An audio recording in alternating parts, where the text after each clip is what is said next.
CM Dhami का 3 दिवसीय मुंबई दौरा, विभिन्न लोकसभा सीटों पर करेंगे चुनाव प्रचार। उत्तराखंड प्रवासियों से मुलाकात कर भाजपा के पक्ष में वोट करने की करेंगे अपील।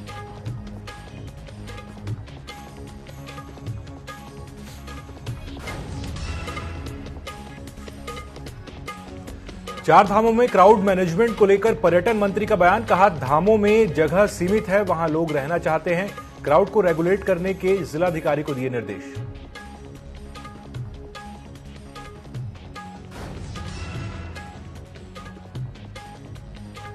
चारधाम यात्रा के दौरान भ्रामक खबरों पर होगी कार्रवाई, सूचना महानिदेशक ने दी सख्त चेतावनी, कहा सभी खबरों की मॉनिटरिंग की जा रही है।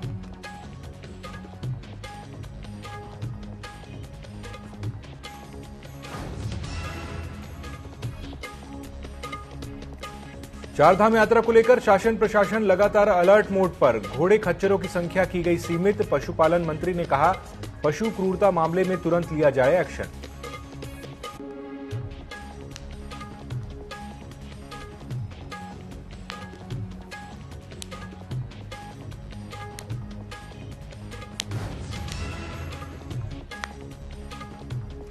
और सीबीएसई बोर्ड परीक्षाओं के नतीजे घोषित, 12वीं में अनुष्का प्रीतम और 10वीं में गरिमे जोशी ने मारी बाजी।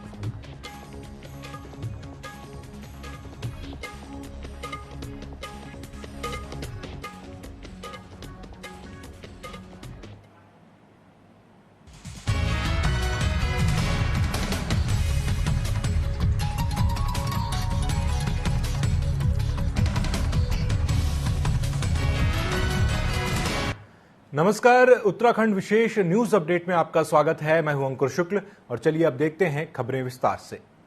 उत्तर प्रदेश और दिल्ली के स्कूलों को बम से उड़ाने की धमकी के बाद अब उत्तराखंड के पंतनगर एयरपोर्ट प्रशासन को ईमेल के माध्यम से एयरपोर्ट को बम से उड़ाने की धमकी मिली है, जिसके बाद से प्रशासन में हड़कंप मचा हुआ है। स्थानीय पुलिस और बीडीएस की टीम एयरपोर्ट पर पहुंचकर जानकारी एकत्रित करने में जुटी हुई है। आपको बता दें कि उत्तराखंड के एयरपोर्ट को बम से उड़ाने की धमकी भरा एक ईमेल आया है, जिसके बाद से एयरपोर्ट प्रशासन सहित सुरक्षा एजेंसी सतर्क हो गई हैं।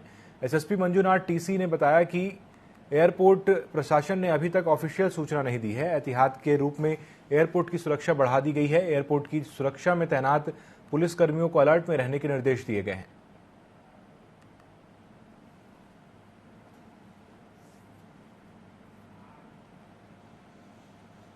एक थ्रेट कॉल जो है हमें जानकारी में आया है हमारी, और उसी के दृष्टिगत हम लोगों ने सुरक्षा के इंतजाम वहां पर बढ़ा दिए गए हैं। उसमें जो बोर्डिंग डिबोर्डिंग है उसके लिए हमने अलाइटमेंट जो है उसकी व्यवस्था गेट पे करी है। साथ में हम मॉर्निंग इवनिंग रेगुलर वहां पर पीडीएस चेक करा रहे हैं, और बाकी भी हमने सभी कर्मचारियों को वहां पे 100% प्रेजेंस उनके नाइट पास कैंसिल करके उपस्थिति सुनिश्चित की है। और भी हम लोग इसमें कार्रवाई कर रहे हैं।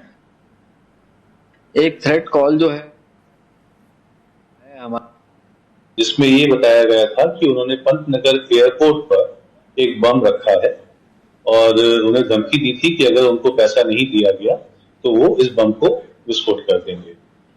सूचना मिलते ही, जैसे ही हम लोगों को कल इसके बारे में सूचना मिली, तुरंत हमने अपने जो एसओपी है उसके अंतर्गत बीटीएसी बुलाते हैं, जिसको बॉम्ब थ्रेट असेसमेंट कमेटी बोला जाता है।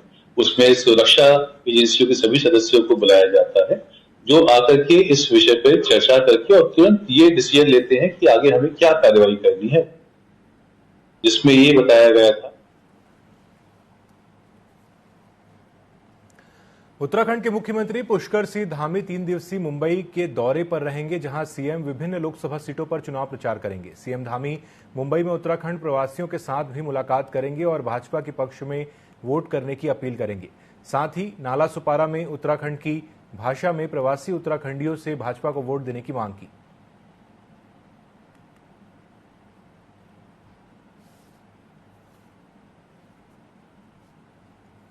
कर रहा हूं कि और जोर शोर से लगे और यहां से ऐतिहासिक पालघर लोकसभा से भी जिताकर भेजें। सब लोगों से मैं यही कहता हूं कि भाई सब लोग मतदान के दिन सब लोग अपन घर बिठे आल और सपन को जिम्मेदारी छ कि जो लोकतंत्रों महायज्ञ चल रही, ये महायज्ञ में सब अपन अपन आहुति दे, सब अपन अपन योगदान देल। उत्तराखंड के पूर्व मुख्यमंत्री हरीश रावत भी अन्य राज्यों में चुनाव प्रचार की कमान संभालेंगे। हरीश रावत का कहना है कि उनकी भले ही शारीरिक स्थिति ठीक नहीं है, लेकिन अन्य राज्यों में वह चुनाव प्रचार करेंगे। 16 और 17 मई में हरीश रावत दिल्ली में प्रचार करेंगे। इसके बाद हरियाणा में भी पार्टी प्रत्याशी के समर्थन में प्रचार करेंगे।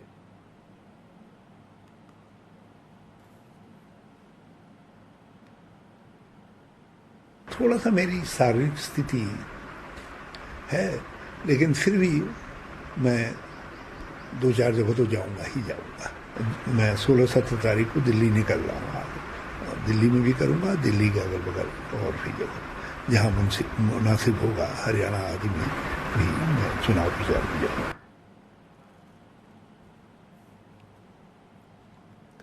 महाराष्ट्र के पूर्व राज्यपाल और उत्तराखंड के पूर्व मुख्यमंत्री भगत सिंह कोश्यारी मंगलवार को अपने निजी कार्यक्रम के तहत ग्वालदम पहुंचे। इस दौरान उन्होंने मीडिया से रूबरू होते हुए कहा कि वे सक्रिय राजनीति से दूर हो चुके हैं और संन्यास ले चुके हैं। उन्होंने कहा कि पीएम मोदी के नेतृत्व में देश और सीएम धामी के नेतृत्व में उत्तराखंड आत्मनिर्भर बन रहा है।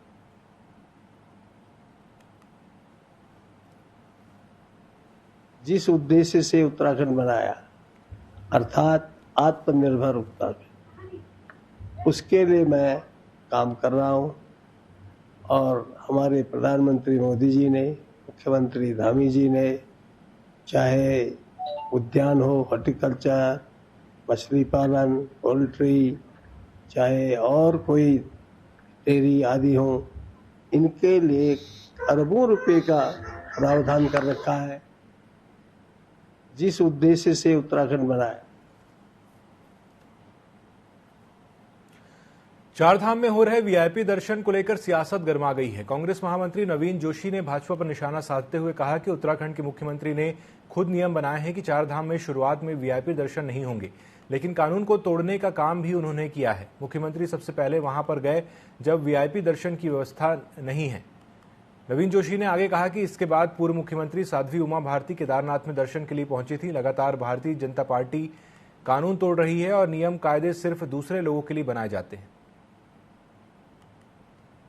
देखिए, मुख्यमंत्री जी ने खुद नियम बनाए कि यहाँ पे वीआईपी जो दर्शन है उस पर हम रोक लगाएंगे। ये कानून भी खुद बना रहे हैं, कानून को तोड़ने का काम भी इन्होंने किया है।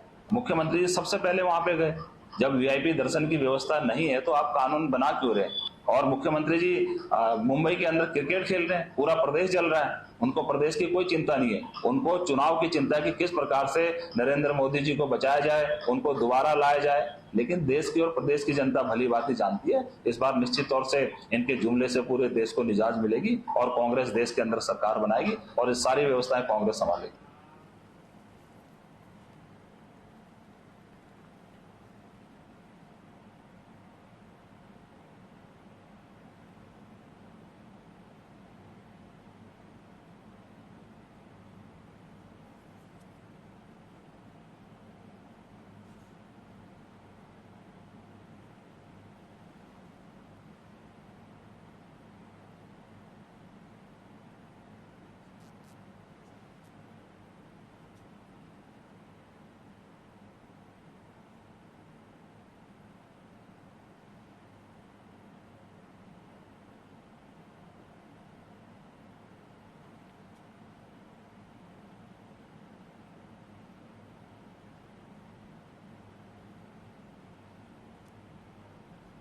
देश की जनता भली भांति जानती है। देखिए, मुख्यमंत्री जी ने खुद नियम बनाए कि यहाँ पे वीआईपी जो दर्शन है उस पर हम रोक लगाएंगे। ये कानून भी खुद बना रहे हैं, कानून को तोड़ने का काम भी इन्होंने किया है। मुख्यमंत्री जी सबसे पहले वहां पे गए जब वीआईपी दर्शन की व्यवस्था नहीं है, तो आप कानून बना क्यों रहे हैं? और मुख्यमंत्री जी मुंबई के अंदर क्रिकेट खेल रहे हैं, पूरा प्रदेश जल रहा है, उनको प्रदेश की कोई चिंता नहीं है। उनको चुनाव की चिंता है कि किस प्रकार से नरेंद्र मोदी जी को बचाया जाए, उनको दोबारा लाया जाए। लेकिन देश की और प्रदेश की जनता भली भांति जानती है, इस बार निश्चित तौर से इनके जुमले से पूरे देश को निजात मिलेगी और कांग्रेस देश के अंदर सरकार बनाएगी और इस सारी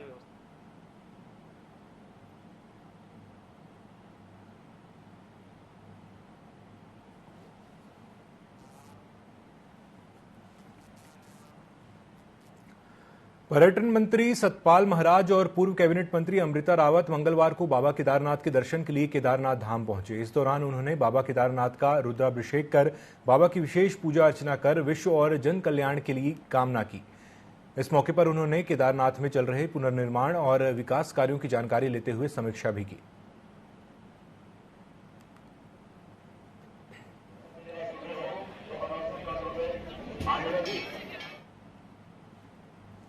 उत्तराखंड प्रदेश के पर्यटन, धर्मस्व, सिंचाई और लोक निर्माण मंत्री सतपाल महाराज और उनकी धर्मपत्नी अमृता रावत मंगलवार दोपहर बद्रीनाथ धाम दर्शन करने पहुंचे और मंदिर में भगवान बद्रीनाथ जी के दर्शन किए। बद्रीनाथ धाम के दर्शन करने के बाद वापस लौटते समय उन्हें स्थानीय लोगों और पंडा समाज से जुड़े लोगों का भी विरोध का सामना करना पड़ा।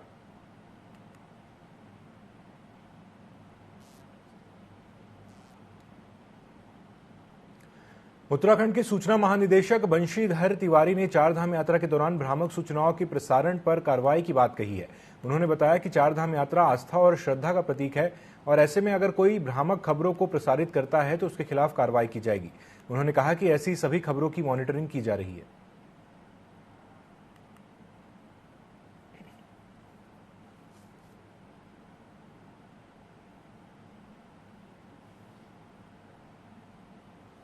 हम लोग सोशल मीडिया के माध्यम से जो तथ्यों से परे होकर के और भ्रामक रूप से खबरें प्रसारित हो रही हैं उसको काउंटर करेंगे। अनुरोध भी सभी से करेंगे कि चूंकि ये बहुत ही संवेदनशील यात्रा है, अनावश्यक लोगों की किसी प्रकार की भ्रामक सूचनाएं देना उचित नहीं है, क्योंकि भावनात्मक रूप से सभी लोग और आध्यात्मिक रूप से चूंकि जुड़े हुए हैं तो कोई भी ऐसी बातें प्रसारित न करें जो तथ्यों से परे हो।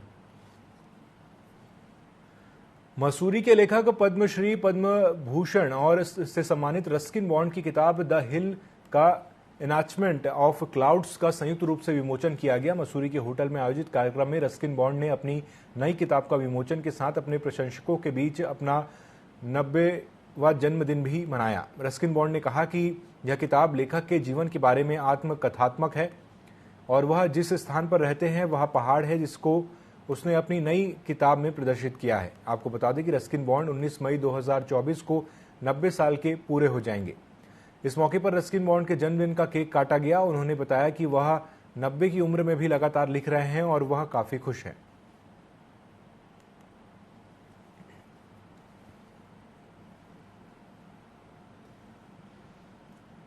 Autobiographical about my writing life and its part about the place I live in, this mountain, and everything that's beautiful about it. So it's, in a way, I've just, as with much of my writing, I'm just, in a way, talking to myself or talking to the individual reader. So it's very personal.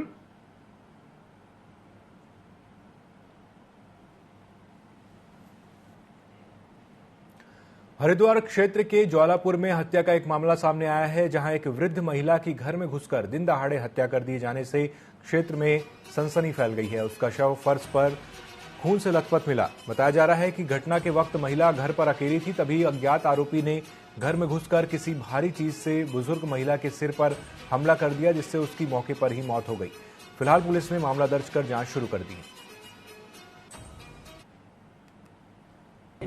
Shrimati Archana Sharma ये चाकलान मोहल्ले में ज्वालापुर क्षेत्र में रहती थी और संयुक्त परिवार में रहती थी। आज इनका परिवार हरिद्वार में काफ़ी लोग आज क्योंकि गंगा स्नान के पर्व में वहीं थे, ये यहाँ पर आज अकेले थी।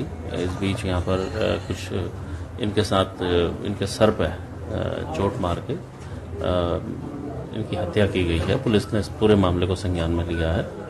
जल्दी ही हम इसको वर्कआउट भी करेंगे। तो पीएम रिपोर्ट आने के बाद और चीजें क्लियर होंगी कि किस हथियार से या किस भी तरीके से हत्या की गई है।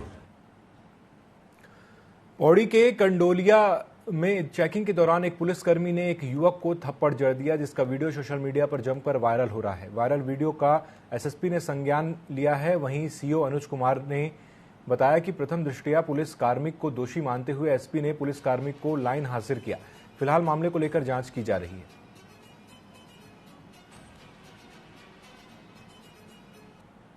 आज एक वीडियो जो है सोशल मीडिया के माध्यम से जो है प्रकरण प्रकाश में आया है, जिसमें एक उप निरीक्षक जो है युवक के साथ अभद्रता करते हुए थप्पड़ मारते हुए दिखाई दे रहे हैं, जिस संदर्भ में एसएसपी महोदय द्वारा तत्काल संज्ञान लेते हुए उक्त उप निरीक्षक को लाइन हाजिर कर दिया गया है और साथ ही एक विभागीय कार्रवाई, एक प्रारंभिक जांच भी इनिशिएट कर दी गई है।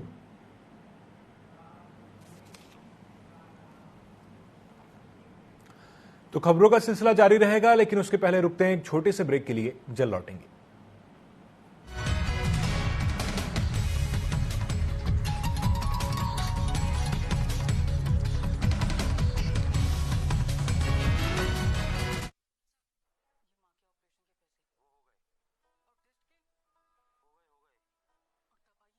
अरे भाई हो गए, मुझे और भी पेशेंट देखने हैं। भाई तू क्या कर रहा है? इधर आ, बैठ।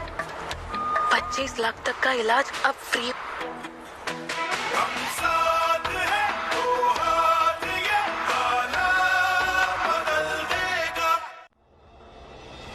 वो शाम पुरानी ढल चुकी, अब नए सूरज से दरकार है। चाहिए एक तलबगार सच का, अरसे से सुना पड़ा बाजार है। कहीं रुदन है, कहीं घुटन है, हर कदम है संग्राम यहां। जो इन तूफानों में ठहर सके वही विश्वास का हकदार है। देखते रहिए टीवी 24 मोहित साहू के साथ।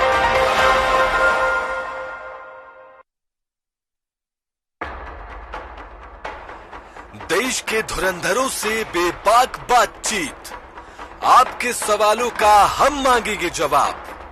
तीखे सवालों की जानिए हकीकत, सवाल सियासत के, सवाल समाज की, सवाल मुद्दों की। सच जो आप जानना चाहते हैं, हम लाएंगे दिग्गजों का सच सामने।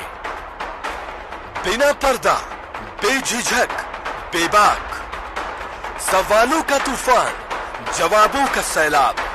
देखते रहिए चैनल हेड मोहित साहू के साथ सीधी बात माननीय के साथ, हर रविवार शाम 7 बजे सिर्फ टीवी 24 पर।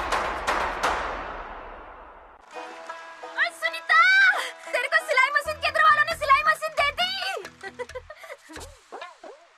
नहीं, कुछ बेचा? फिर सुनीता बता ना।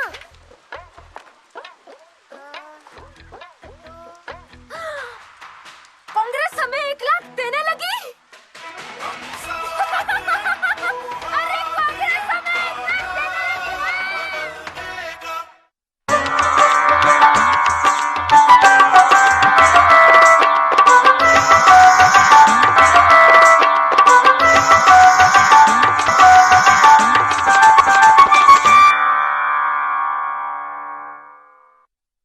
राजनीति खेल है शह और मात का, घात और प्रतिघात का।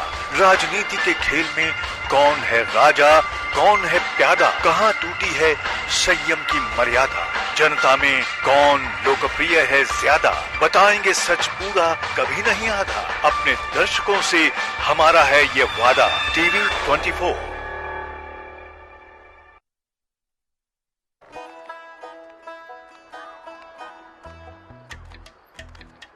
पापा, किसी की शादी थी क्या? इंटरव्यू का कॉल आया होगा, है ना? पक्की नौकरी?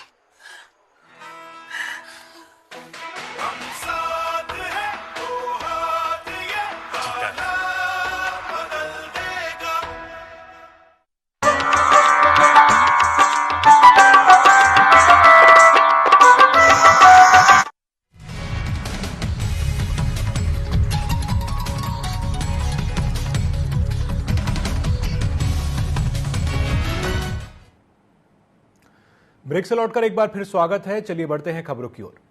हरिद्वार पुलिस के जवान ने देवदूत बनकर एक युवक की जान बचा ली। दरअसल कोतवाली रानीपुर में एक युवक ने अपने हाथ की नस काटकर खुद को अपने कमरे में कैद कर लिया था। सूचना के बाद कोतवाली रानीपुर में तैनात हेड कांस्टेबल कुमपाल तोमर ने तत्काल मौके पर पहुंचकर कमरे का दरवाजा तोड़ा और हाथ की नस काट अपने बिस्तर पर बेसुध पड़े व्यक्ति को तुरंत उठाकर हॉस्पिटल में दाखिल कराया।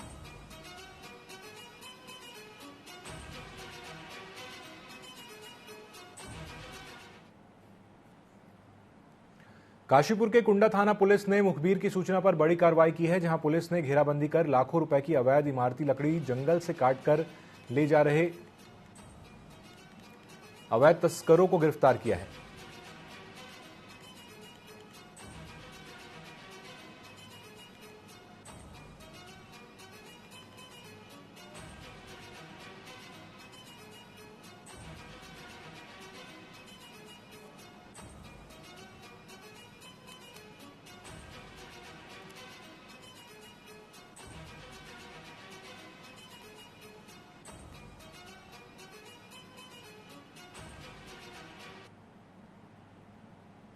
सूचना मिली थी कि कुंडा थाना क्षेत्र के भरतपुर गांव में एक जंगल तस्कर है जिसके द्वारा अवैध रूप से भंडारण की गई थी खाई की लकड़ी की अवैध रूप से कटान करके और वो उसका ट्रांसपोर्टेशन कर रहा है। इसी सूचना में तत्काल इंस्पेक्टर कुंडा के नेतृत्व में एक टीम बनाई गई थी। इसमें हमारी एसओजी टीम भी थी। मौके पर जब ये लोग पहुंचे तो वहाँ एक कैंटर मिला था, इसमें 70 नग के करीब में उन्होंने लकड़ियाँ रखी थी और वहीं पास में एक गड्ढा था जिसके ऊपर तिरपाल थी।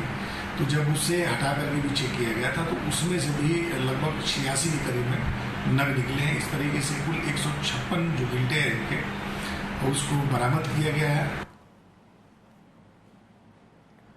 देहरादून में फर्जी क्रेडिट कार्ड देने के नाम पर धोखाधड़ी के मामले में एसटीएफ ने कार्रवाई करते हुए हरिद्वार से एक अभियुक्त को गिरफ्तार किया है, जिसके पास से 6 मोबाइल फोन, 14 डेबिट कार्ड, एक ओपीएस मशीन, एक कंप्यूटर, बैंक की पासबुक और लेन देन के रजिस्टर बरामद किए गए हैं। एसएसपी ने बताया कि गृह मंत्रालय के 14C वेब पोर्टल पर क्रेडिट कार्ड और अन्य माध्यमों से लाखों के ऑनलाइन लेन देन की 22 अलग अलग घटनाएं प्राप्त हुई थी, जिस पर एसटीएफ ने हरिद्वार के रावली महदूद से चलाए जा रहे कॉल सेंटर पर छापेमारी की और सेंटर संचालक मुख्य अभियुक्त को गिरफ्तार किया है। इस मामले में अभी और भी जांच की जा रही है।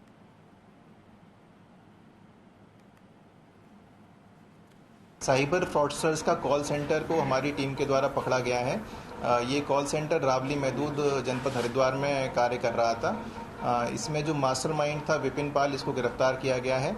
इसके अन्य साथियों की जानकारी प्राप्त हुई है।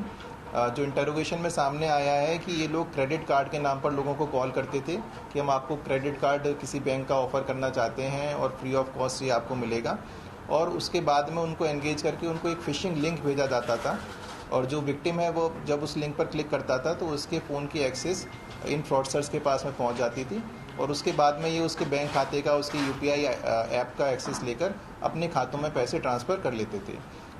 पिछले 7-8 महीने से जो इनसे पूछताछ में आया कि 7-8 महीने से इस तरह का गैंग चल रहा था और लाखों करोड़ों रुपए की इनके द्वारा अभी तक धोखाधड़ी की गई है। कल घटनास्थल से बड़ी संख्या में mobile phone, SIM cards, bank account की पासबुक्स, पीओएस मशीन बरामद हुई हैं। साथ ही कुछ रजिस्टर्स भी बरामद हुए हैं जिनमें कि लेन देन का पूरा हिसाब लिखा हुआ है। पौड़ी एसपी लोकेश्वर सिंह ने नाबालिगों के वाहन चलाने से बढ़ती सड़क दुर्घटनाओं पर प्रभावी अंकुश लगाए जाने के लिए अभियान चलाने के निर्देश दिए थे, जहां 1 मई से 15 मई तक अभियान चलेगा। इस अभियान के दौरान अब तक नाबालिग वाहन चालकों को वाहन चलाते हुए पकड़े जाने पर उनके वाहनों को सीज कर अभिभावकों और वाहन स्वामी के खिलाफ चालानी कार्रवाई करते हुए चालान काटकर न्यायालय प्रेषित किया गया। हमारे पास जिला पौड़ी में जनता से ये बार बार शिकायत प्राप्त हो रही थी कि जो स्कूली बच्चे हैं, नाबालिग बच्चे हैं, उनके द्वारा बहुत रैश ड्राइविंग की जाती है जिससे काफ़ी एक्सीडेंट्स भी होते हैं। तो उसी में हम लोगों ने एक 1 मई से एक इंटेंसिव अभियान चलाया था जिसमें पूरे जिले भर में जितने भी स्कूल के बच्चे हैं उनके हम लोग गाड़ियां चेक कर रहे थे, वाहनों को चेक किया जा रहा था, जिसमें हम लोगों ने वाहनों को सीज किया है। और वाहनों को सीज करने के उपरांत उसमें हम लोगों ने उनके अभिभावकों को और स्कूल के प्रिंसिपल्स और टीचर्स को भी उनको बुलाया ताकि ये बच्चों के जो पेरेंट्स हैं और टीचर्स हैं ये भी इनको काउंसिल करें, एजुकेट करें। देहरादून में रिस्पना नदी किनारे बसी मलिन बस्तियों पर एक बार फिर संकट के बादल मंडराने लगे हैं। दरअसल एनजीटी के हालिया आदेश में 30 जून तक रिस्पना नदी किनारे अतिक्रमण हटाने को कहा गया है, जिस पर नगर निगम ने अपना पक्ष रखते हुए मार्च 2016 के बाद हुए अतिक्रमण का चिन्हीकरण कर नोटिस भेजने की बात कही है। वहीं निकाय चुनाव से ठीक पहले मलिन बस्तियों पर संकट मंडराने से प्रदेश में सियासत तेज हो गई है। नहीं, पहली बात तो ये कि पूरी मलिन बस्तियों को हटाने की बात नहीं है। 2016 के बाद जो नए निर्माण हुए हैं उनको लेकर एनजीटी ने एक आदेश पारित किया, उसमें कोर्ट ने कहा है उनको हटाया जाए। तो कल मेरे क्षेत्र में भी 8 लोग चिन्हित हुए हैं दीपनगर क्षेत्र में। कल वो मेरे पास आए तो मैंने उनके नोटिस वगैरह देखे हैं। कुछ ऐसी भी स्थितियां हैं कि निर्माण पहले से मौजूद है, लेकिन बस्तियों में मकानों की खरीद फरोख्त चलती है, तो नए लोगों ने वो खरीदे हैं, लेकिन वो पुराने निर्माण हैं। और ऐसे ही वो 8 मामले निकले कि जो पुराने निर्माण थे। तो हमने कहा भाई जिन पर 2016 से पहले की जो पानी की रसीदें हैं, जो कनेक्शन की या बिजली कनेक्शन रसीदें हैं, आप चेक करा लीजिए, क्योंकि आपको तो नए निर्माणों पर कार्रवाई करनी है।